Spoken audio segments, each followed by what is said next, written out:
Good night and welcome to Teleislas News with the most relevant and important information of the day. We begin in Providence, where President Ivan Duque delivered 3 emblematic works during a visit to 13 infrastructure works reconstructed and adapted in the municipality with an investment of more than $42 billion. Millie, good evening. Go ahead with all the information. Good evening to everyone. In relevant news of the municipality, President of the Republic Ivan Duque Marquez was once again present in Old Providence and Santa Catalina, where he was able to see the progress regarding the reconstruction that is being carried out on the islands.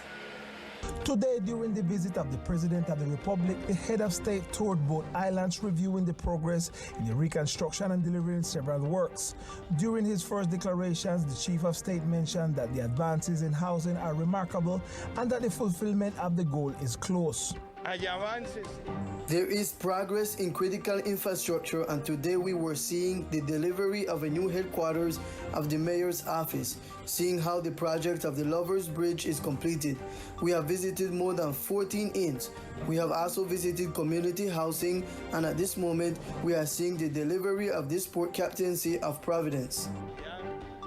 After his visit to the new headquarters of the Port Captaincy, he visited the house of the teacher in typical music, Willie B., who received him gratefully. He then left to the facilities of the Hunin School, Concentración Simón Bolívar, where he made the official delivery of this institution built by Claro Telecommunications Company and their allies. Believe me, over 200 businesses came together. I also want to thank Claro contributors, because these contributors supported from their payroll from their salaries to reconstruct this school. Also, I want to thank our clients, millions of clients supported with their payments, uniting to this vision that today is a reality. Today is a very happy day for us. As the principal of the institution, along with my teachers and students, we are very thankful that in January of 2021, Claro took the lead by calling us regarding the reconstruction of our school. The president took the opportunity to reaffirm the commitment to complete the work already started. Today we have a reconstruction process that may already be over 80% complete, and we are going to finish it together as Colombians. We are going to move forward as Colombians, and we are going to achieve it as a message of unity in our country. He also announced that the submarine cable will reach Old Providence. Be this the occasion to say that we are going to work with Dr. Carmen Ligia. We are working with Dr. Victor and with you guys so that we can rapidly, through the obligation system ACER, develop the project to extend the submarine cable to Providence so that we have a better service in this island. Following this pronouncement, several multi-purpose courts were delivered, among them those in Catalina, Lazy Hill, and Batham House. The president also delivered a dive shop, inns, and a restaurant in Manjanil Bay. He culminated his tour with the delivery of the Boyaca School in Batham House, which has been closed for several years. It's worth highlighting that throughout his tour, several people of the community approached him to express their dissatisfaction regarding the reconstruction of their houses. This is all the information we have for tonight for this section. Continue in San Andres with more Teleislas News. Good night.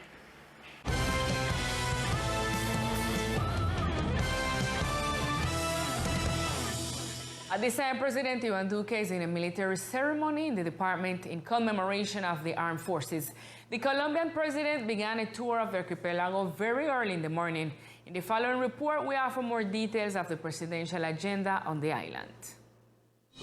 As part of his agenda, the President of the Republic, Ivan Duque Marquez, arrived in the afternoon to San Andres after visiting the municipality of Old Providence and Santa Catalina. During his visit to the island, the President attended the National Meeting of Chambers of Commerce, Confecámaras, which is being held for the first time in the archipelago. At this moment, the head of state is at the Port Society facilities in a military ceremony in celebration of the 71st anniversary of the armed forces. It is expected that once the event is over, President Duque will deliver statements. On the other hand, the Nariño Palace has informed that in the morning hours of Thursday, April 21st, the President will make a statement on the ruling to be issued by the International Court of Justice of The Hague on the maritime dispute with Nicaragua. And And the manager of the Veolia company held a press conference in the afternoon to talk about the social problem that has been occurring on the island due to the lack of water supply. In this regard, the manager said that as the company operating the infrastructure, they have been doing what is necessary to maintain the water supply. The situation that has been occurring for some months is that the impulsion line, which is the pipe that carries water from the desalination plant to the tank, is constantly breaking. This infrastructure was delivered to the company in August 2019, and the unit responsible for the construction of this work was the Risk Management Unit, and the owner of the infrastructure is the government. We only do the operation. Since the first failures occurred, we informed our contractor, Aguas de San Andres, who in turn presented it to the governor's office to intervene, since it was necessary to find a fundamental solution to the problem. The local administration, as owner, made efforts, and for several months we have been holding workshops to know the technical reasons for which the failures occur. But so far there is no substantive solution, and that is the reason why we have the continuous damage, which leads us to schedule the supply, and it has led us to leave some sectors without water for 35 days. The manager of Veolia also sent a message to the community. We want to give a message of tranquility to the community that we are for them every time there is damage, making the necessary operations in the shortest possible time, and we are bringing water in tank cars to our users. And I state this clearly because in most of the blockades that occur, the majority of people who are protesting are not users of the company. Finally, the manager calls on the main actors to take action to address the situation in order to generate the appropriate solutions for the community. And at this time of the night, the roads blocked by the community demanding drinking water were cleared after receiving drinking water from the water trucks. Masami Hill, Perry Hill, Back Road, Matlina Hill and Canteras Road were clear after receiving the drinking water agreed upon by the departmental government and the service provider. The government made a commitment along with Veolia to send water trucks to supply us with water until Friday, when supposedly the damage would be repaired, and we hope that they will comply. It is worth noting that after the third consecutive day of blockading the sector of Masami Hill, Perry Hill, Matlina Hill, other sectors such as Canteras and Linval Cove have joined it, the latter claiming that they have been without water for 45 days. Because we have 45 days without water, nobody lang here got water, they have an llave de paso, when water come and shut you up and we not get no water. So we need the water because we can't wash, we know how water we be, we know how water we nothing. So we need solution. We not just want one carotanke, we want the solution complete because this district all the time we have problem with water. So we want one solution for good. The director of the Risk Management Unit explained the agreements reached with the community of the Cantera sector to continue with the water delivery program to the family affected by the drought. We want the community to know that we as government compromise. We don't know. The Secretary of Governor, Kayan Howard, he was here this morning. We talked with the community. We as Gestión de Riesgo, they help the community with the team from water, but we want and got little conscience about what's going on. So please help with that. It should be noted that the departmental government has established a schedule for distributing drinking water to the affected sector as follows. Tomorrow, Thursday, Suki Bay. Friday, 22nd of April, El Cibar. Saturday, 23rd of April, Tamhuka. Sunday, 24th of April, La Paz. Monday, 25th of April, Las Palmas. Tuesday, 26th of April, Vista Hermosa.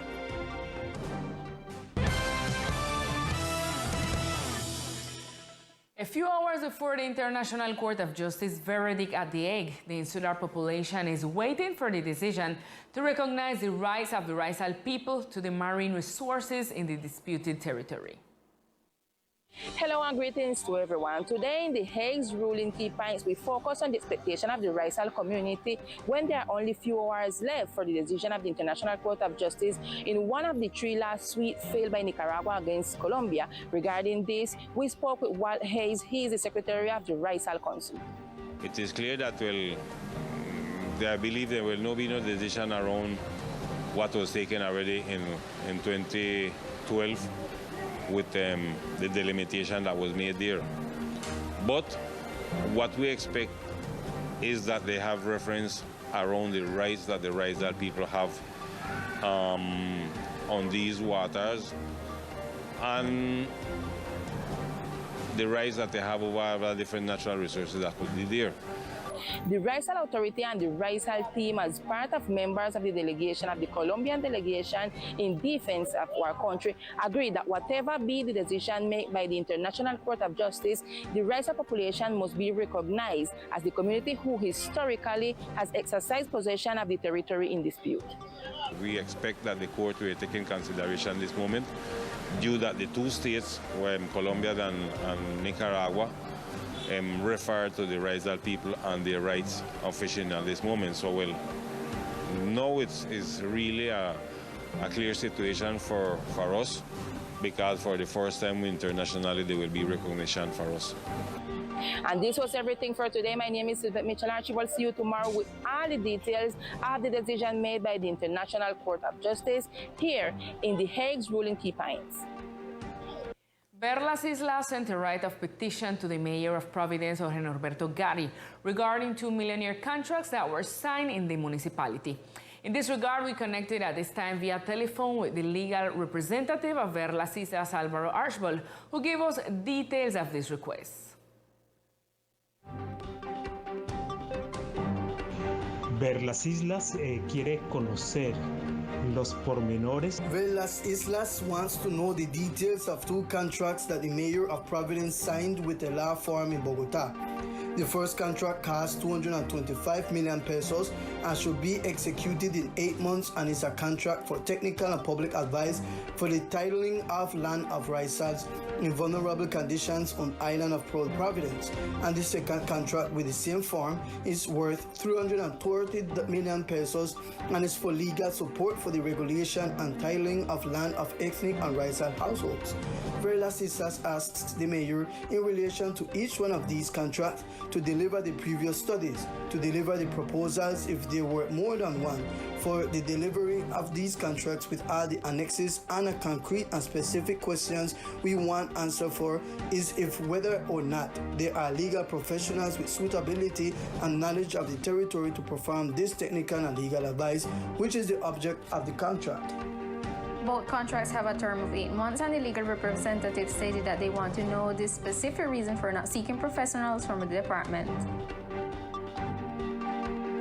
The protest by the Movement for the Raisal Survival has completed more than 24 hours in the office of the Ocre, which led to a strong statement by Governor Everett Hawkins, and in turn the counter-arguments presented by the spokeswoman of the movement, Ofelia Livingston de Barker. Members of the Movement for Raisal Survival remain firm in the blockade of 20 de Julio Avenue in the vicinity of the Office for the Control of Circulation and Residence Ocre. Ofelia Livingston Barker, in a public manner before television cameras, said that until the departmental governor Everett Hawkins shows up, the blockade will not be lifted. Well, we will continue there, the people exacting his presence, and until he don't go, we will not move from there. We want to sit, get things clear, exact the fulfillment, and see the result of this amount of okra that the same director said 20,000 okra that don't have no paper. What solution are we going to find to that? Meanwhile, the governor referred to the blockade led by the Raisal movement in the following terms. And some people continue to take advantage of this to continue making politics against me. As I understand that I have not been the person who feels and supports personal and particular interests, especially leaders of the Raisal people who take refuge in this leadership where no one has elected them in order to later come to the government to demand personal and not collective issues, as I am trying to solve for both the Raisal community and those who live here. That is why I've asked the Ministry and the Consulate of the Nation to initiate a process of convocation with all the compliance of the rigorousness. In this context, Livingston Barker pointed out the objects and value of the recent contract signed between the departmental government and the association of which she is member. Tell again and say that he delivered to me 170 million pesos for the activity is another lie. I don't receive a peso until now from the government. We have a contract, and it's not Ofelia, it's an association that have a board, that have all its paper in place, and that present for that purpose, and we win it. So I don't see what the governor gives to me. It is on paper. They were supposed to give us 50% to start, and we started without a peso, and until now we don't